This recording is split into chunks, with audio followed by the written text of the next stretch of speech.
Buenos días, vamos a estudiar las leyes de Kiddush HaChodesh, capítulo 3, que este capítulo trata de ciertos aspectos prácticos del sistema de los testigos, por ejemplo, hasta qué distancia deben viajar, si pueden viajar en Shabbat, cómo se notificaba al pueblo cuando se declaraba el mes, y qué pasaba cuando los testigos llegaban tarde. Halajá 1. Cuando los testigos ven la luna nueva y la distancia entre ellos y el tribunal es de una noche y un día de viaje o menos, deben hacer el viaje y testificar. Si la distancia es mayor, no deben hacer viaje. ¿Por qué? Porque si llegan después del día 30, su testimonio ya no sirve. El mes ya fue declarado completo. Halajá 2.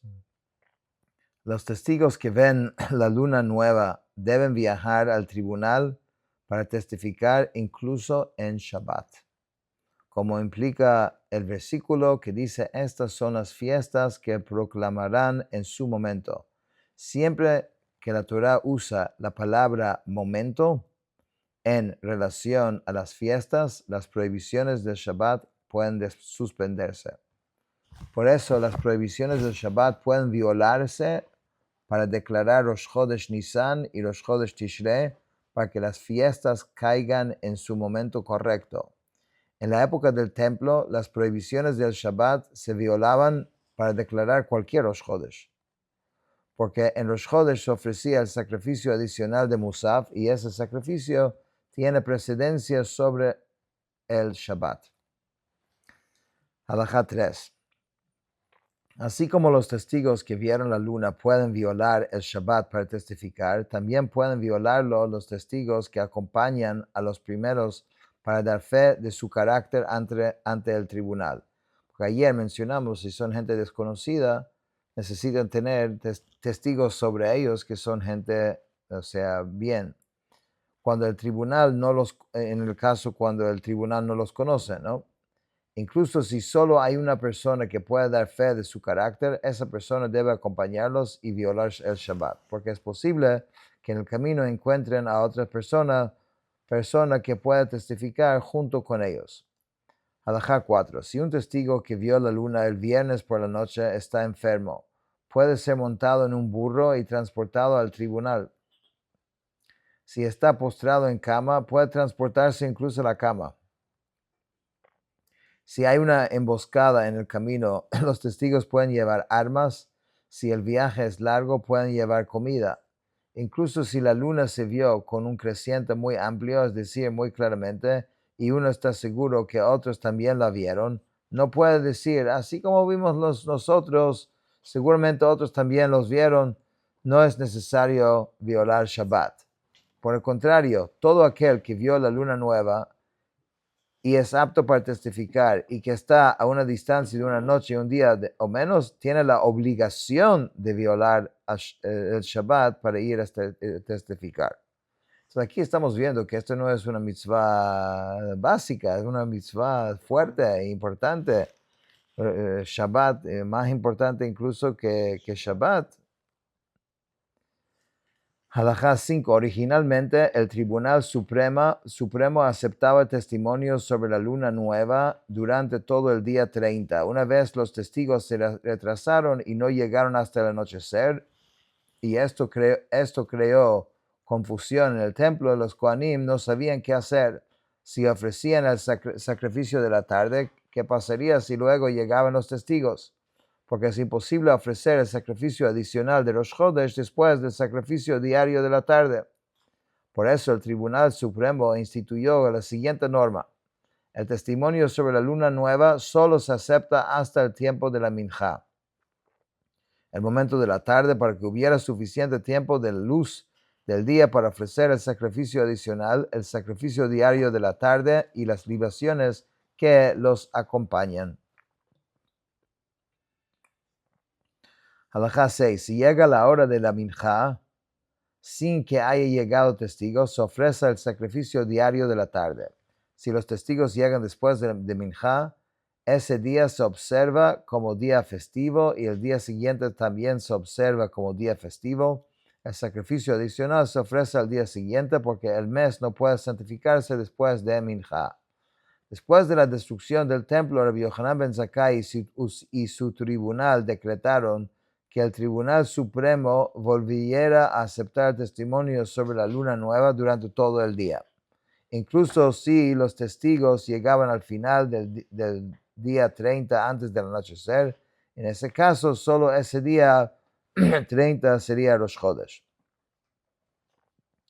Halajá 7. Cuando el tribunal declaraba un mes completo de 30 días, porque los testigos no habían aparecido el día 30, los jueces subían al día siguiente, el día 30 y 31, que era Rosh Chodesh, y a un lugar destinado de antemano y celebraban una comida festiva.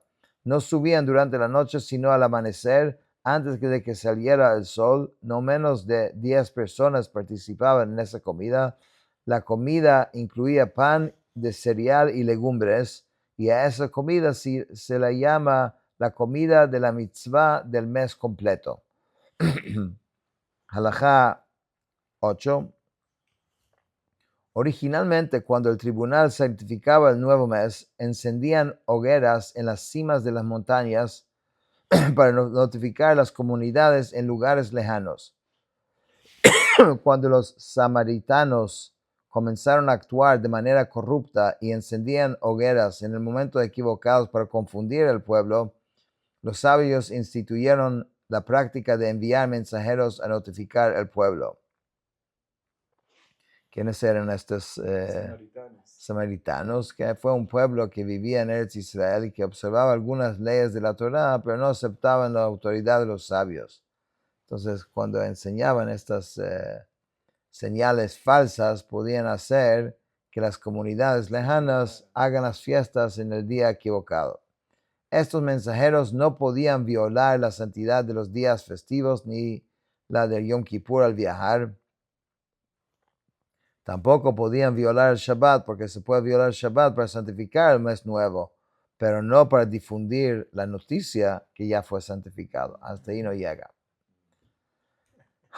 Halajá 9. Se enviaban mensajeros para informar al pueblo durante 6 meses del año. Para Nisan por Pesach, Av por el ayuno de Tisha B'Av, Elul por Rosh Hashanah,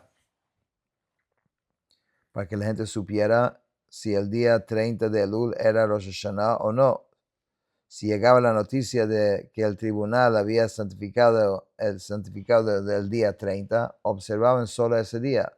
Si no llegaba la noticia, observaban los 2 días, el 30 y el 31, hasta que llegaron los mensajeros del Tishrei.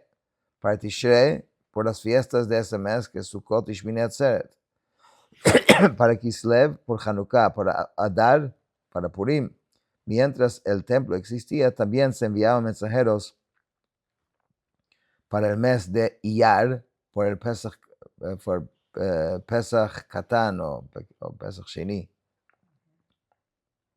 que es 14 de Iyar, que es un mes después. Entonces, estos 6 meses, como tienen algo muy concreto, ¿no? Un día concreto, entonces se mandaban los mensajeros para asegurar que la gente supiera cuándo festejar o cuándo conmemorar.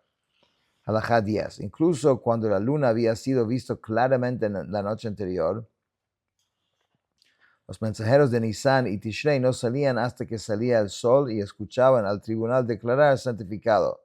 Sin embargo, si el tribunal había santificado el mes al final del día 29, como es posible según lo explicamos, y los mensajeros escucharon la declaración, podían salir esa misma noche. Los mensajeros de los otros meses, en cambio, podían salir esa misma noche después de que la luna fue vista, aunque el tribunal todavía no la hubiera santificado formalmente, porque era seguro que el tribunal la santificaría al día siguiente. Halajá 11.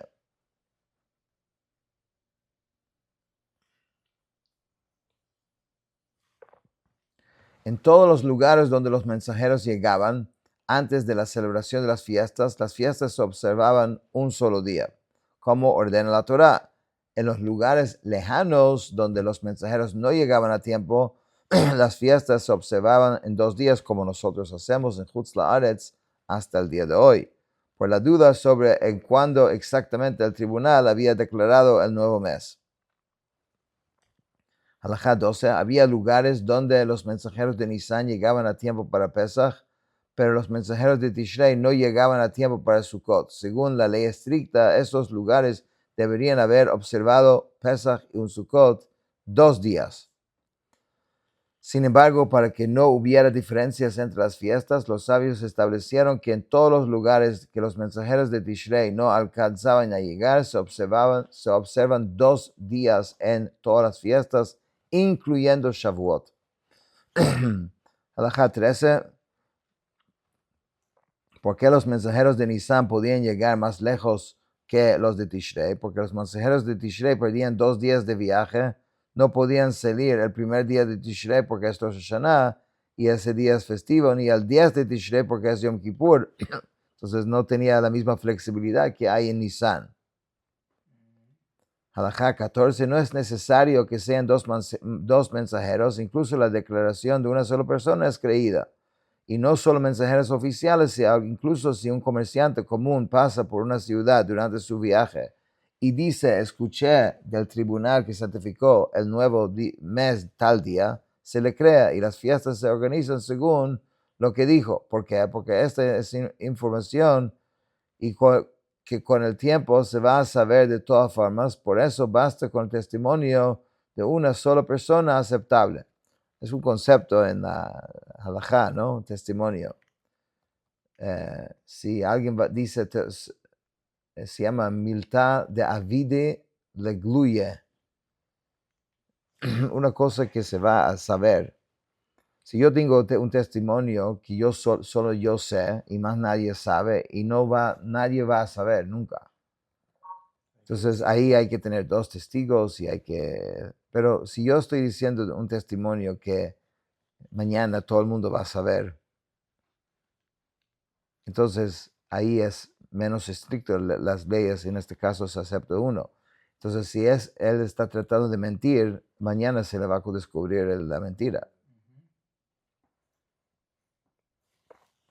Halajá 15. Si el tribunal sesionó durante todo el día 30 sin que llegaran testigos, declaró el mes completo y después de 4 o 5 días llegaron testigos de lugares lejanos y testificaron que habían visto la luna en la noche del 30, los jueces los someten a un interrogatorio muy riguroso e intimidante y los presionan con preguntas difíciles. ¿Por qué? Porque el tribunal prefiere no tener que cambiar el mes que ya declaró completo. Halajá 16. Sin embargo, si los testigos mantienen su testimonio firmemente, si el testimonio es compatible con los cálculos del tribunal, si son personas de carácter conocido de buen entendimiento, si el testimonio fue examinado correctamente, el mes se santifica retroactivamente. Las fechas del mes se recalculan a partir del día 30 después del Rosh Chodesh anterior, que la luna fue vista esa noche. Halajá 17. Si el tribunal necesita dejar el mes como estaba completo antes de que llegaran los testigos, lo deja así. A eso se refiere la expresión, el mes se completa por necesidad. Algunos grandes sabios difieren en ese punto y sostienen que el mes nunca se completa por necesidad, que si los testigos llegan, el mes se santifica y no se los intimida en absoluto. Halajá 18. Rambam agrega su propia opinión. La diferencia entre estos 2 enfoques solo aplica en 2 situaciones: cuando los testigos llegan en meses que no son Nisan ni Tishrei, o cuando llegan en Nisan o Tishrei después de que ya pasaron las fiestas. Pero si los testigos llegan en Tishrei o en Nisan antes de la mitad del mes, es decir, antes de Pesach o antes de Sukkot, se acepta su testimonio sin ninguna intimidación, porque no se intimida a testigos que declaran haber visto la luna a tiempo cuando todavía hay tiempo de celebrar las fiestas correctamente. Halajá 19. Si se intimida a los testigos cuyo testimonio está en duda y parece que no va a ser aceptado, se los presiona para que confirmen su testimonio y que el mes se declare en su momento correcto. De igual manera, si antes de que el mes sea santificado llegan otros testigos que quieren contradecir a los primeros que vieron a la luna, el tribunal intimida a los que quieren contradecir para que no se acepte su contradicción. El mes se santifica en su momento correcto. Con esto terminamos el capítulo 4.